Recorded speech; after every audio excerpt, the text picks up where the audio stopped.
Welcome back to another episode of the Family Experience. I'm here with SB, CEO of The Engine. What's good? What's good? What's good? How you doing today, man? Great, man. You know what I'm saying? Just thanking God. Another day. Another day, man. Another dollar. Gotta be blessed. How are you doing mentally? I always ask people, like, when I start off my show, how they doing, like, mentally, physically, That's a great question. emotionally. I'm good right now, but Mhm. I feel like I'm in this state where, like, I always get into this state where, like, I can get somewhere, get comfortable, but then again, it kind of, like, makes my mental go down because I feel like I'm not doing enough. Mm-hmm. So I'm kind of, like, in that stage of trying to get back up to a 10. Because I'm, like, at not a 10. I'll say a 9 because you can't never really be at a 10. Yeah. Because, you know what I mean? Maybe if you did or something, I guess. Yeah. Yeah. I mean, I feel exactly what you're saying because I had this girl on a year ago or a couple months ago. And, like, I was telling her, too, like, I never try to get complacent. Like, even if I do something, like, and cool, I accomplished that, like, I got to keep going. Like, I don't know. Like, obviously, because we're nowhere where we want to be, at least for me. You know what I'm saying? Like, yeah. And I feel like even whenever you get to that place, nobody really knows where they want to be because, I don't know, I feel like you can never have. No, listen to what I mean. You can be a place where you feel like you've done enough, but it's always going to be that kind of, like, thing that's going to be like, oh, because think about it, even whenever you get to a place where you want to, say for instance, you with like job, you making enough money, you got a girl, okay, then you like, damn, okay, now it's time to have kids. Yeah. You have kids, they graduate, then you're kind of looking for that thing. Oh, okay. Like I don't know. I feel like it's always a new stage of life and business too. I see what you're saying. I mean, I don't know. No, I see what you're saying. I see what you're saying to a certain extent. I mean, because I feel like if you reach a certain amount of, like, money, everything else in life, to me, I feel like will come easier because, like, everything needs money. Yeah, but it could come easier, but it's other stuff you're going to be battling with. Like, say, for instance, like, it might be a health goal that you want to get to or, like, just the fact of you just keep living your daily life. Because you got to think about all these people that have all of these money. If you don't have nothing that keeps on pushing you to go to that next level, that's how a lot of people get sad. Because it's just like, true. You get into this thing, it's like, bro, in life, you always need a goal to strive for. If you don't set goals for yourself, like, throughout your daily life, you just living. And, you know what I mean? That's why, like, a lot of people start asking themselves questions. Damn, am I really happy? All this stuff. Because they don't have something that they can keep going forward.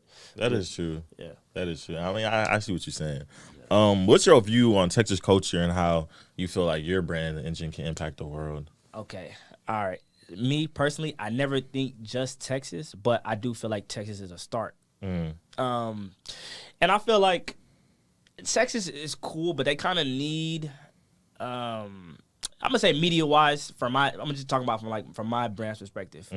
Texas needs a lot of stuff, right? But in a media perspective, I feel like Texas kind of needs a global brand that kind of pushes together, like, togetherness. So. I mean, like, as far as, like, what do you mean by that? Because I feel like a lot of everybody that kind of, like, clicked up, like, you know, Nigerians be over here, black people be over here, even we so disconnected from, like, you know what I mean, the white people, and, like, white Asians, especially Houston, because, you know, Houston is a diverse city, but if you know, there's areas that it's, like, separate, a huge separation, and I kind of, like, want my brand to be able to utilize, like, the black African culture. And be able to like globalize that as a brand that's something that's inviting to everybody. So that's why, like, I kind of, like, always emphasize like I put like the engine as, like, the heart of a car, right? Because like that's what the engine is. It connects to everything in the car. So that's where you got the name from? To be like So I want the engine to kind of what's the word I want to say? Dang, I should have probably took down some notes, bro. You good. My mind be moving. I feel like I know what you're saying. Like, ignite the culture. Like, yeah. So kind of like I just want to make, like, a network of creatives or, like, creative things.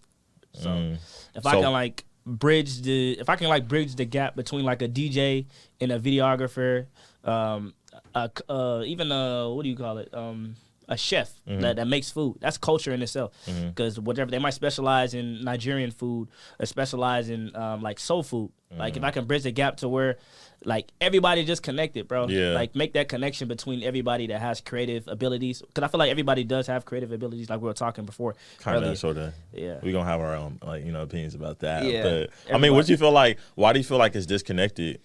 I feel like it's because, like, okay, so people have their group of like people have their group of life, right? And that's just it. They have their group of friends, the same people that see every day, right? Yeah. But you know what I mean? I feel like there's a lot more into the world. Like, people that travel, they kind of, like, get this sense, like, oh, every time somebody travels for the first time, what's the first thing that they say? Dang, I didn't know the world could be like this. Yeah. So if you can, like, do that through media, like watching it on your phone, it's a lot of worlds you're opening up to people and, like, a lot of experience, because there's a lot of cool stuff in the world. You just don't know about it. Yeah. So. I feel like that's what makes, for instance, bro, like Travis Scott is crazy to me, all because, like, he brings so many different cultures into one, and they all love him. Like, there's not many people, like, as a, like, a Houston artist that I feel like does that. Like, for instance, like Maxo, he's gonna do the trap shit. 9 times out of 10, it's gonna be more black people, maybe Hispanic people, like, vibing to his shit for versus, like, a Travis Scott who's, like, he has literally all races listening to his shit. White, black, Hispanic, all of them listen to him. So I see what you're saying from, like, you know, that type of aspect. For the people who don't know what the Engine is, what is the Engine, and, like, what made you start this business? Okay, let me give you some background. Okay, so I'm always, like, a person that, like, I always have, like, emerging thoughts. So I used to be into sports when I was little. Then I got into fashion, but then, you know, it was, like, more of the modeling side. And one of my friends, my friend's named T, is supposed to get a camera. And then it was a group of 3. It was just me, Chris, T, and then we had like some extras. Nick, he a model in New York right now, and KJ, he know, you know what I mean. He's like, he was just there, but he's not really like a still part of shit. it. Yeah. So eventually, I was the one that ended up getting the camera because he was taking too long, and then I was like, oh shit, this shit kind of cool. Like being behind, I ain't got to do too much. Yeah. Then that grew into me coming into college because I got it right before I started my college journey. Then I just kept on taking pictures, and then one day I got a call to come to a concert. I think it was like, for people that's not Afrobeats, Flavor, he's a big artist in Nigeria, and then Techno, and I think Sakardi, but he's a huge Ghana artist. And like I switched to like a video mode on my camera, and I was like, bro, like, oh, this is kind of lit. I edited the video was trash, but it was like I thought. I was like, dang, something that really challenged me. Yeah. So I started shooting video. Then eventually, the video thought came into, hey, I should do a little bit more than just videos, because at this point I done shot a video for Burna Boy. I done shot music. I shot a music video in Dubai. I was doing crazy stuff, but I was like, you know what, kind of like it's not enough for me. So I decided to take that idea and then grab like people that I was already working with, and then tell them, let's get this on the road. So that's how the Engine came about. And what is the Engine? The Engine is a lot of things, right? Because I just like I told you how I just stemmed from simple fashion and then turned into all of this. The it's like a network of creatives. That's like what the base of it is. But what does that mean? A network of creatives is being able to utilize media to bring together all of these cultures. Like you see how like the companies like Complex, but sometimes I don't want to say Complex because my vision compared to Complex vision different. Yeah, it's different because I feel like Complex caters to like more of like team culture, but I want to like capitalize everything because I see everybody as being creative. So if everybody seems as being creative, I have a niche, but see, they be trying to tell me that shit too, like to focus on like one. Yeah. Because I feel like it's almost similar for me too. Like I like sports, I like music, I like fashion. I like all types of shit. So, like, when I interview people, I don't only interview just artists or just athletes. I interview businessmen. I interview athletes. I interview artists. Like, you can't put me in a box. But, like, do you feel like that's bad to, like, us not focusing on, I guess you could say, a niche of, like, one thing? Okay, so whenever people say that, it's kind of like, I guess our niche is everybody. Like, that's what I'm trying, like that is my niche. Like, could that be a niche though? Yeah, I feel like it can be, because you got to think about everybody uses the iPhone. Who's their niche? Everybody, right? Yeah. It's kids that's 3 years old. I mean, not 3, maybe like 6, using iPhones, right? So, and there's people that's 80 that use iPhones. But to push back on that, people would say a niche is focusing on one particular thing versus focusing on so many things at once. Okay. All right. So I'll rebuttal that by Apple Music. I'll rebuttal that by Apple Car that's about to come out. It's like it started out. You're gonna have your major idea, right? With my major idea, I feel like it is video centric, right? But it's other stuff I want to do in the future. Yeah. Like, I'm really big on technology because more of my personal side, I do a lot of tech stuff. Yeah. So it's more like later I could just come out with an application, or I could come out with like a tech product that everybody can. I mean, like my customer base. Yeah. Because I feel like you're gonna draw in your certain base full of people, and you can't. Yeah. You can avoid from that, but regardless or not, you're gonna have a certain type of people that watches your stuff. Yeah. So that's facts. So, give me your top 5 favorite artists of all time and why. Had their little curveball. Let me see. I need 5. 1. Okay. Okay. I'll say old Travis Scott, right? Old Travis Scott. Like, no, I wouldn't say new Travis Scott because I'm. What do you mean old Travis Scott? No. Because like Travis Scott was like music wise, like before like I'm talking about like Al Farrow back days before radio. Okay. That's who I was like, because I used to play his music, but like where I'm from, people don't listen to like Dallas. Travis. Yeah, people weren't listening to Travis Scott at that time. Now they kind of everybody they at least know who he is. Facts. But whenever artists get kind of like a big hype on them, it kind of like stray me away from them because I don't feel like that exclusive. I see what you mean. Yeah. Okay, so Travis Scott will be one. I would say LeBron is an artist. So LeBron James is an artist. Yes, how is he an artist? He played basketball. That's an art. It's an art. He's an artist. Listen, and the reason why I say is because LeBron, I feel like everybody hates on somebody that it's kind of like doing him and being great in his own way. But you can't classify him as an artist. Why can't you classify He's like, him? I understand what you're saying. Basketball is an art, but that doesn't mean they're an artist. So what's the form of art? Like, go look it up right now. I would say, bro, I would say. Basketball is art. I just said that. Basketball is an art. But, like, calling a basketball player, like, I said, who's top 5 favorite artists all time? Are you just talking about music, or you talking about, like, music strictly? Music strictly? But I see what you're saying with LeBron. Okay. Like, I see what you're saying, because basketball is an art. Okay. But we're talking about, I should have, like, worded the question better. Yeah. Maybe music only. Okay. All right. So, Travis Scott would be one. But I have a wide range of, like, art, like music that I listen to. But Cruel Santino, I don't know if you know who he is. I don't know him. Santi, he make like Alte music. Y'all should go check him out. Huge Alte artist. What's what I say? Dang, this is hard. Let me go to my music. Go ahead. It's crazy that you say that about Travis Scott, bro. I'll put Kendrick got to be in there. Kendrick. Yeah. I hate the fact that he be going missing, bro. Like, but his music is timeless. I understand. He's cold. He's crazy. Yeah. But, dude, you can't go missing for 5 years. That's weird. I feel like that's how he make his music. And I feel like Kendrick is... Wait, as a fan of Kendrick, do you not, like, get frustrated that, like, damn, like... Nah, because I ain't gonna lie. I hate Kendrick. If Kendrick came out with a trash project, I would hate Kendrick. But he's never. I doubt he'll ever come out with a trash project. That's because he really think time about his music. Okay, like, cool. But remember that time period? It was like 2012, 2013. They said, yeah, Drake, Kendrick, J. Cole. Kendrick dropped out the race just off the simple fact that he just wasn't dropping music as much. Because that's crazy. You see how you say, how did he drop out the race? He dropped out the race. So whenever he dropped a new, people not talking about bro, whenever he dropped the new shit, niggas is talking about Kendrick. He don't gotta follow what everybody else do. But he hasn't dropped since 2017. So, like, bro, to me, like, I can't call you the best player if you haven't won recently. Like, to me, you have to keep updating your resume. He has won recently. 2017 is not it's recent, but it's not recent. 5 years ago in music terms, like, damn, it's 5 years. You haven't dropped a music. An album. This year. Let's see what he dropped this year. So is he better than Drake? Yes. No, well, it depends. You're crazy. No, listen. It depends on what you're talking about. It depends on what you're talking about. I'm talking about as a whole. As a whole. I'm not talking about a rapper because we're going to get that picture. It's it depends, bro. It depends. Because I actually like Drake, but I wouldn't compare the two because Kendrick's. But we got to, brother. Kendrick music is more timeless than Drake's. Huh? Yes, it is. It is. Drake's impact. How? Let me tell you why. I'm listening. Whenever you listen to a Kendrick album, it might be something 3 years later that you like, damn, what the fuck? I never realized this shit in this music. Drake music does not give you that fact.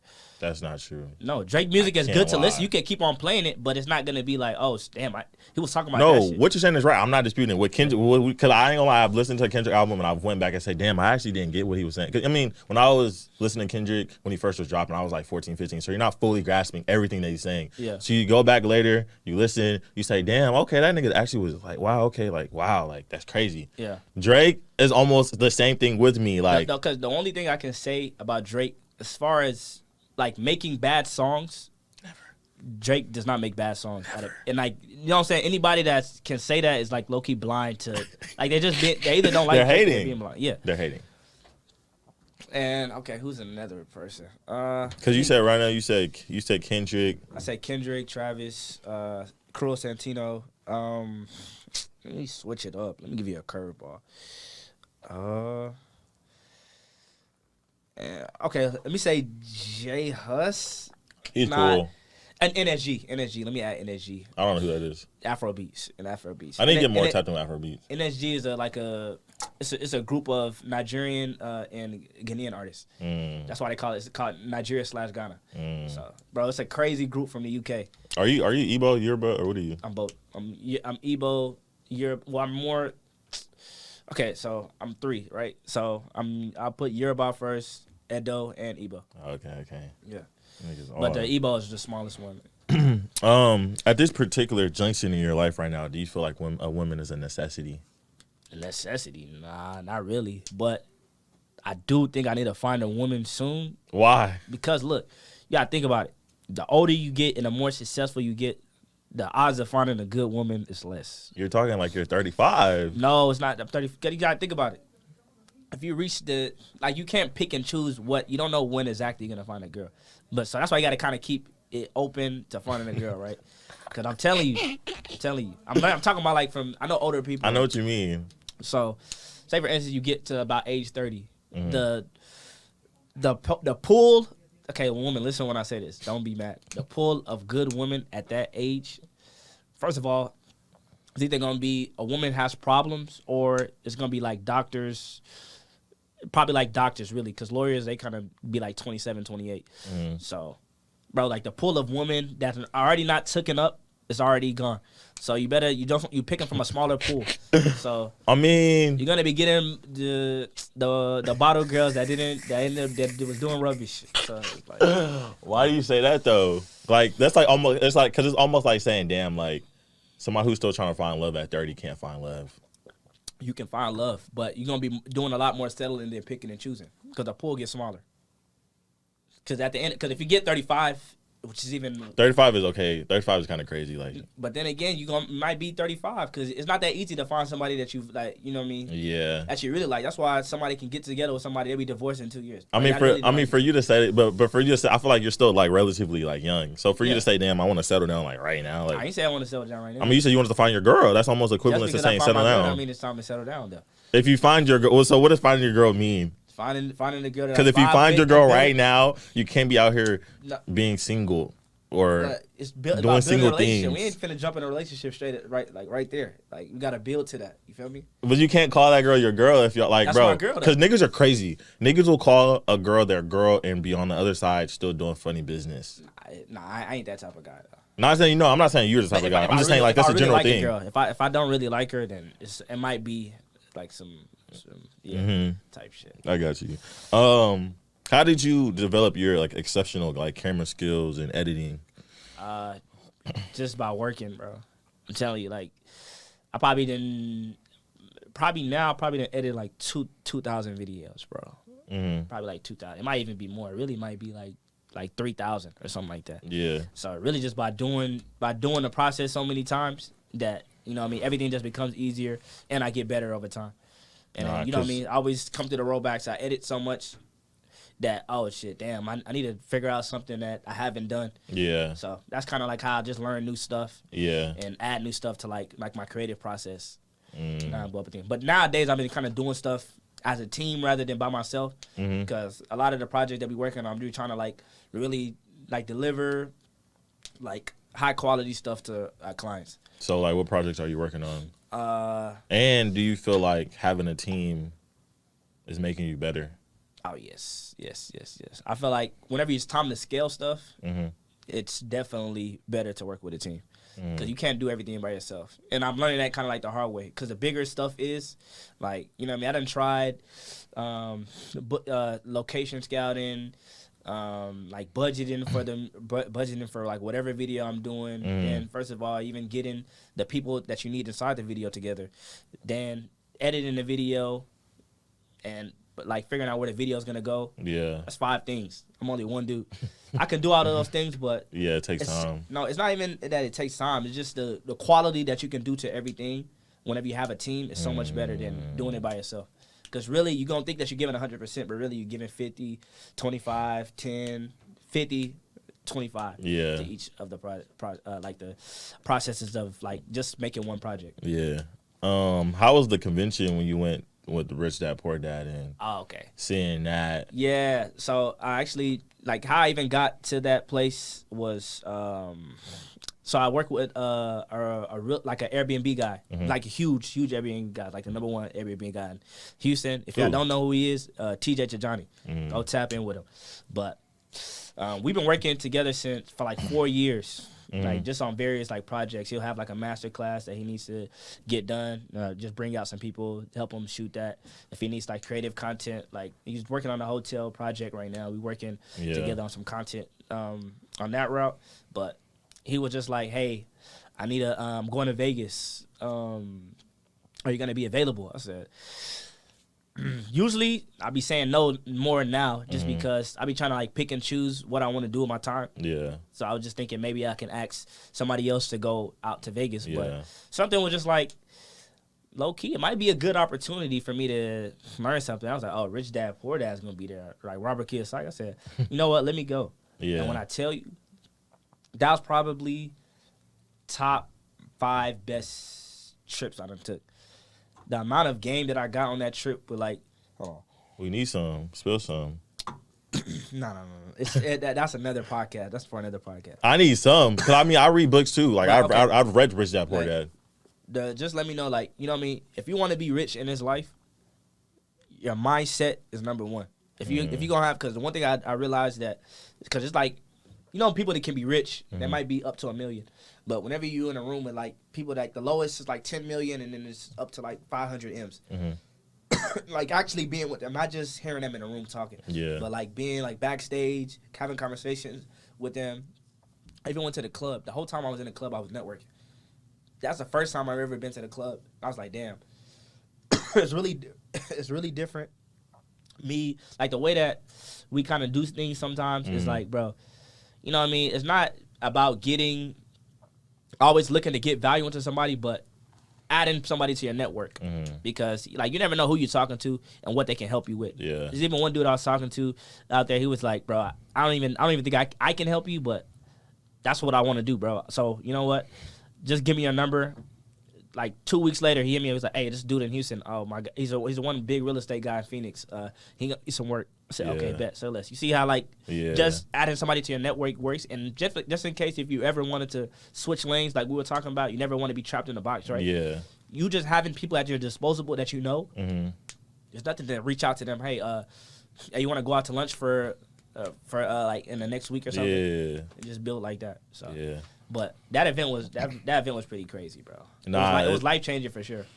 Rich Dad Poor Dad is like, you know, a good book. I feel like it was repetitive. I ain't gonna lie, but you know what I'm saying. All in all, I still feel like it is a good book. And you know what I'm saying. People, because I aspire to be like, you know, a millionaire. You know what I'm saying. Beyond that, I feel like Rich Dad Poor Dad is just like a starter book. It is. It's crazy that you say, because that was the first book I read. Like one of the first books I started, like when I started picking back up reading again. That was the first book I actually read, and I actually deep what they were saying. Yeah. Like it's very like I feel it's very like informational, like informative on like how to become rich and shit. Like because it does start with your mind. Like everything I feel like does start with your mind, and then subconsciously the fact that you want to become that, you just start moving in a certain way to like I guess you can say like reach that. But one thing they always like talking to like people like that. One thing that they always ask is, oh, what's your favorite book? All of them read books. Like that's where knowledge come from. Like learning, like actually sitting down and trying to like recoup information. You can know a lot of stuff at your base level knowledge, but building upon that's what builds our mindset. Yeah. And what's like what like that's a nice watch. So like I plan on like might get a Rolex soon or something. Like that. But wait, why? Because like you got to think about it.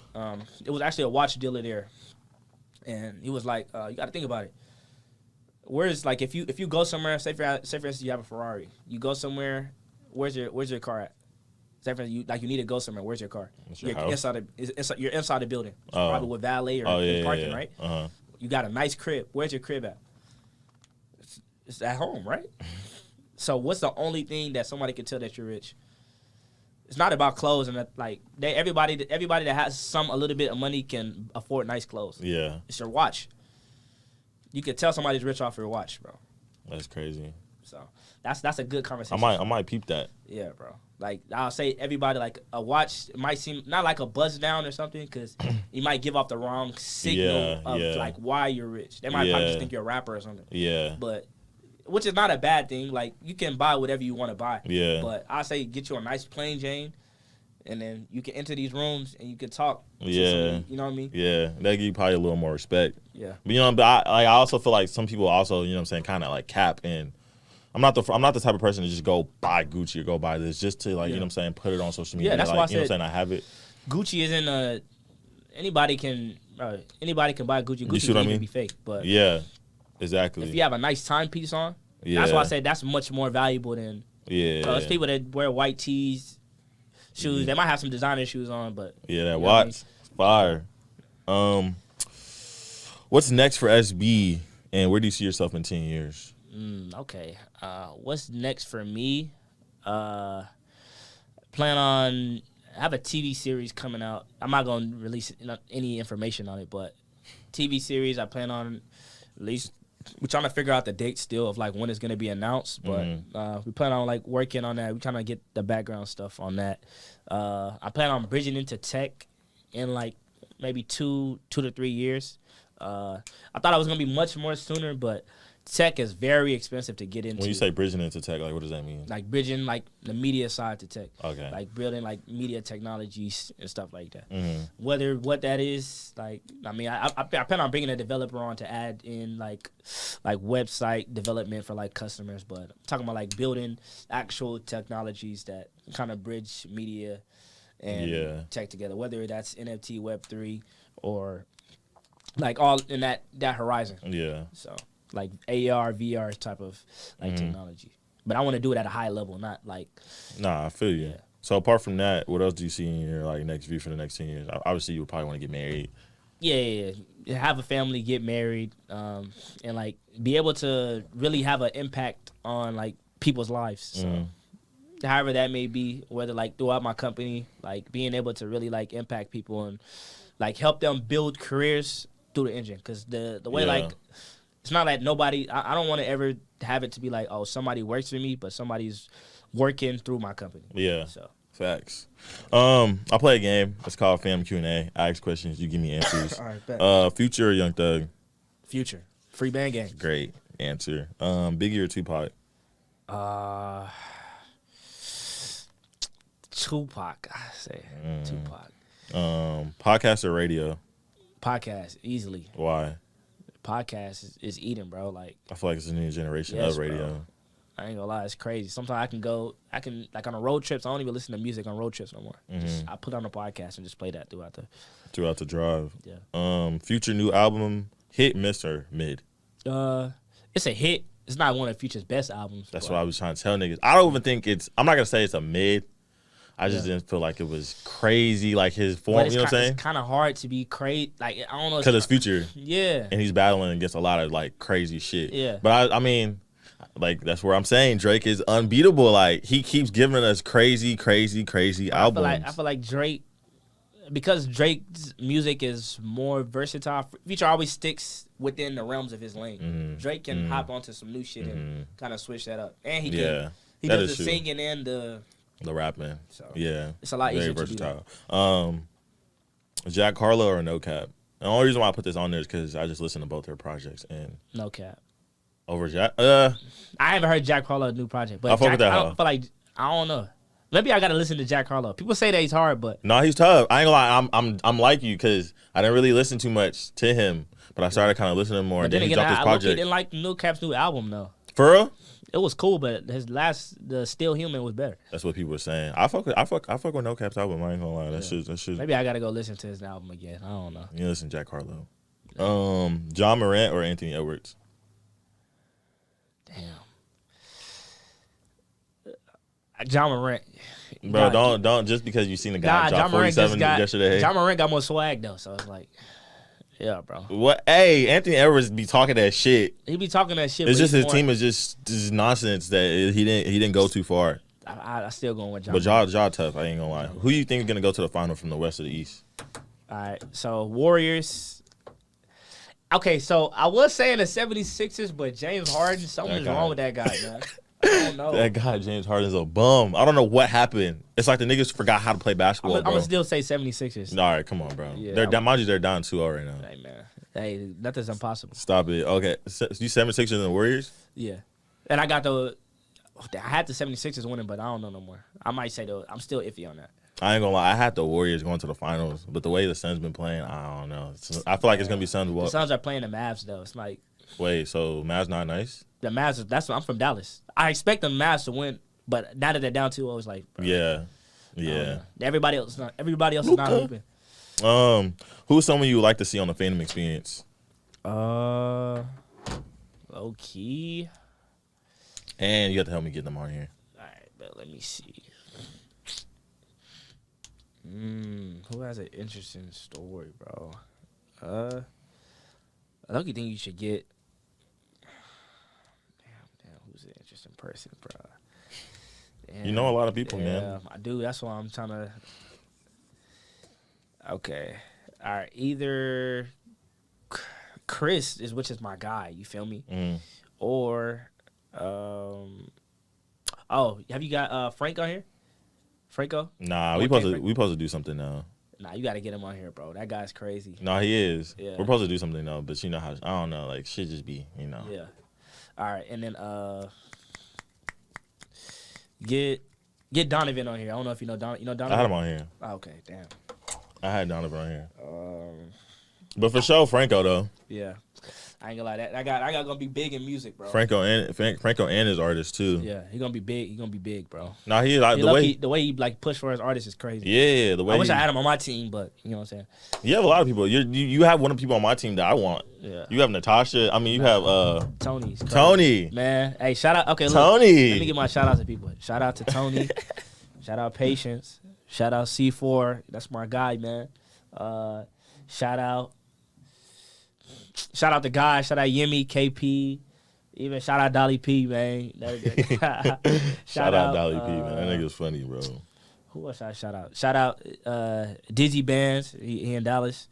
You know what I'm saying? That's my guy. We working on some stuff. So yeah, I've been kind of busy with like the engine work, but don't worry, we got some stuff coming. Nah, I see, bro. You be working, bro. Yeah. And I want to give you your flowers, bro. Anybody who I bring on here, I feel like definitely is going to be successful in the future. And whatever they're doing right now, I feel like they have the opportunity to really, really be successful. And obviously the way you already move and the people you've met and how you just move as an individual, you know what I'm saying, is commendable. So yeah, man. I appreciate you for coming on, real, man. For like the engine. Nah, I appreciate you too, bro. Yeah. Real shit. It's up from here, bro. Y'all just be on the lookout, bro. It's crazy stuff coming on. I'm off IG for 30 days though. So when I come back, don't worry, I'm confused on why, but bro, it's 30-day run, bro. I'm hustling. I'm trying to think of like, you know what I mean? I need time to think. Yeah. So I could come out, crazy. I feel you. Yeah. Man, it is what it is. Nah, I appreciate you coming on, boy.